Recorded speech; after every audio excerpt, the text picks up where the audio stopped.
My name is Ava Mercer, and at 34, I've built a life no one in my family believed I could. I'm an architect in Chicago, owner of a glass and timber retreat in Aspen worth more than my parents' lake house and their pride combined. I'm also the only Mercer who didn't trade ambition for tradition in Savannah. While my younger sister Madeline was raised like delicate bone china, I was treated like the housekeeper who forgot her place. I told myself being the outsider made me tough. Truth is, it made me hungry just once for respect that didn't come with conditions. I flew home for Madeline's wedding determined to be Switzerland. Keep the peace. Smile through the comments. Then the car stopped in front of the Langford estate, and the air itself felt like a warning, mossy, perfumed, thick enough to swallow a person whole. A white tent spread across the lawn like a sail, gold chairs marching in rows. The quartet tuned as if royalty were due any minute. I hadn't set my suitcase down before my mother opened the door. "Finally," Patricia said, her eyes scanning me like a receipt. "Why navy, Ava? Something warmer would be friendlier." "Hello to you, too," I answered, slipping past her with the practiced smile I wear at zoning board meetings. Inside was a frosted anthill bridesmaids scurrying, stylists wielding irons like bayonets, Madeline glowing in blush silk. She squealed when she spotted me. "Avie, you made it!" No one had called me that in 10 years. I hugged her anyway. "She looks like a dream," my mother trilled. "She does," I said, and to Madeline, "Anything you want before rehearsal?" She tipped her head. "Could you check the lighting? You're good at that kind of thing." That kind of thing, like the thing that had paid for her centerpieces, her band, her drape rentals, her custom uplighting. I had wired $60,000 to make this ballroom look like a Pinterest fantasy. I'd redesigned the floor plan after hours so the photos would read like luxury. But in the program, there was no special thanks, not even a quiet line under the florist. A joke if I were still laughing. Downstairs, I corrected 3 crooked candles and overheard 2 great-aunts whisper as they passed. "I heard the groom's family is footing the bill," one said. "Madeline is marrying up," the other sighed. "Poor Ava, all that success and no one to come home to." I swallowed the sting, retreated to my room, and laid my navy sheath on the bed, the one with clean lines and shoulders sharp enough to say I belonged. Not flashy, just undeniable. Tanya, my closest friend, slipped in with coffee. "You good? Tell me this doesn't feel like a trap." "It's a southern wedding," she said, deadpan. "Everything's a performance. Question is, are you watching or are you the show?" "Depends," I said, "on whether the finale includes fire." She held my gaze. "They're planning something. I think you're the main course." The morning unspooled like an expensive commercial. I was up before dawn, dress zipped, hair sleek. The ballroom glowed exactly as I intended. Cool golds, warm whites, the quartet I booked floating like breath through the air. My work in every corner, with none of my name. The ceremony was flawless.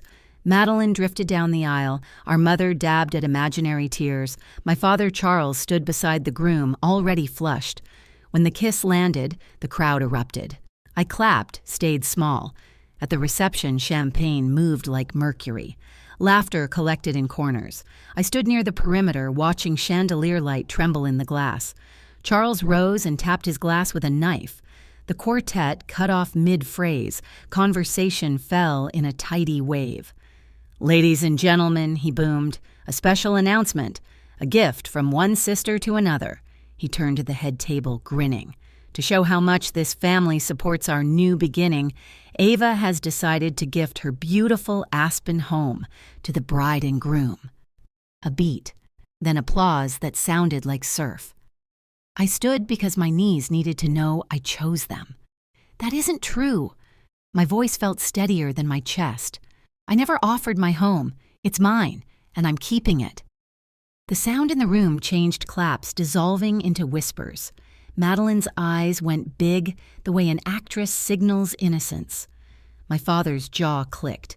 He stepped away from the table, breath hot with whiskey. "You will not embarrass your sister on her wedding day," he barked. "I'm correcting a lie," I said. His fist dropped, fast and hard to my sternum. The breath left me with a sound I didn't recognize as human.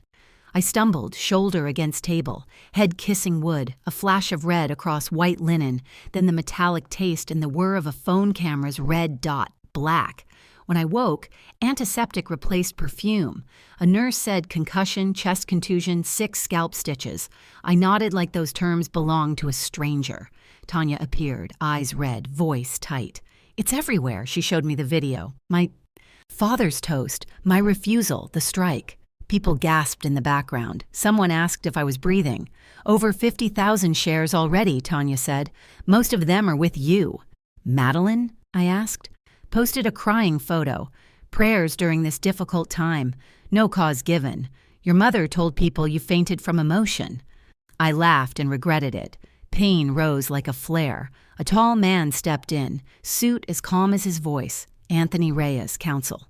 We have your back, he said. I'm not ready, I whispered. You don't need to be. When you are, say the word. He set a folder down protective clauses, triggers I'd added to the Aspen deed at his insistence years ago.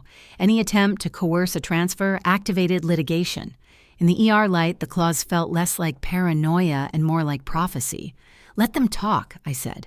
Let them lie. Let them think they're winning. You sure? Anthony asked.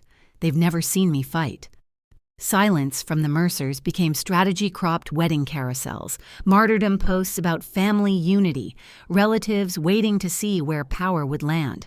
Meanwhile, the internet wrote the real story. News shows blurred my face, not the fist. Comment sections became courtroom benches. My mother posted something about me being so career-driven, we feared she forgot what family is. Tanya quote-tweeted it. When your daughter says no, and you call it betrayal, maybe the problem isn't her boundaries, it's your entitlement. The replies did the rest. Back in Savannah, my father scrambled. Clients paused deals, vendors asked about payment. A high school friend texted, "Your sister told people you faked it for attention." I saw the video. That was assault. I didn't answer. I didn't need her certainty anymore. I needed a plan. Tanya built the file texts, emails, a voicemail from my mother suggesting I make the Aspen property a goodwill gift. Anthony called daily. Corporate lawyers ready, PR teams tracking, my company halting a joint venture with my father's firm. The board's nervous, he said. Nobody wants to be tied to a man who punches his daughter on camera. We waited. Timing is an architecture problem. Angles, forces, the moment load transfers without collapse. At a shareholders mixer, Anthony walked in with Tanya and 2 attorneys. They rolled a projector into a room of tailored silence. My father said it was private. Anthony said privacy ended when the fist landed. They played the video. The room stilled like concrete curing. Anthony cited Clause 15.3 on the deed. Tanya laid witness statements on the table. Then Anthony pressed play again. My recorded voice from the hospital clear, unshaking. I will press charges. This ends now. 48 hours later, faced with an emergency vote, my father stepped down. Investors vanished. The name Mercer, once a billboard flex, became a cautionary link in op-eds about entitlement. My mother never apologized. She kept posting, and the internet stopped listening. Madeline sent one last message. You ruined everything. I replied, I refuse to be ruined for you. Months later, the air in Aspen felt like a different sentence. Not an escape clause, not sanctuary under glass, but ownership without apology. I stood on the deck barefoot, coffee warm against morning chill, and watched gold slip across the lake. The house was exactly itself. I was not. We launched a legal fund for women facing family coercion. Tanya named it Clause 15, and we laughed because it sounded like spy fiction. Anthony invited me onto the board of my firm. I said yes and wrote my schedule first. Weekends are mine. Boundaries in ink, not pencil. Friends drove up sometimes. We cooked too much, laughed too loud, stayed up because we wanted to, not because we had to. One night, Tanya leaned on the railing and said, You didn't just survive, you rewrote the contract. Maybe I did. Here's what they never taught me. Blood isn't loyalty. Love isn't control. No is not cruelty.